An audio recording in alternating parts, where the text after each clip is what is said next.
Hi, Dan Murray, your restoration coach.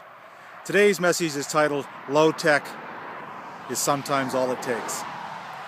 I'm in a location that's about 200 kilometers or 120 miles from the Rocky Mountains, and it's in the flatlands.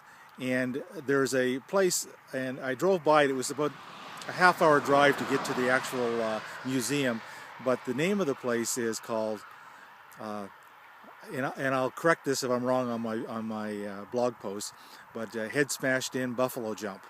I was there years ago, and it is really the name of a spot. And I'm just turning around. I know the sun is pretty bright in the background, and I'm going to fade out. But I don't know if this is picking it up. I hope it does. But I'm in the flatlands, and you can see the low-lying rolling hills in the background.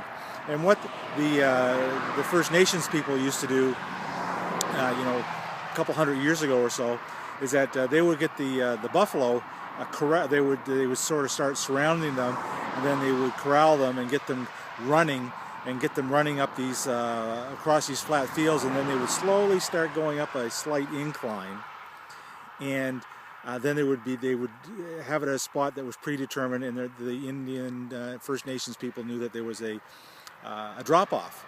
So they would the buffalo, the way they're built, when they start running downhill, their front legs collapse and they tumble down and break their legs, and so the First Nations people can get a very big kill from doing that type of a hunt. But to relate it back to today, low tech is sometimes all it takes.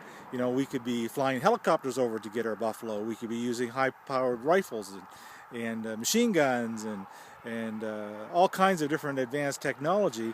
But sometimes all it takes with our customers is low tech.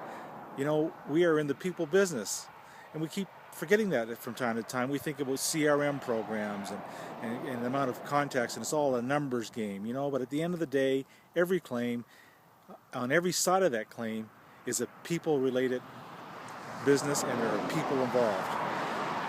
We get so tied up in dealing with email. We all get 100 plus emails every day. We're bombarded by the things. Half the time we don't even open them up. Sometimes the best and most effective way you can create a relationship, build with a customer, is to think about the Head Smashed In Buffalo Jump, and to pick up the phone, call somebody, take them to lunch. It's not always high tech. It's building relationships, and it's doing it the old-fashioned way. So I hope that helps. Hope you had a little chuckle over the name of this site, and we will talk to you soon. Cheers, Dan Murray, your restoration coach.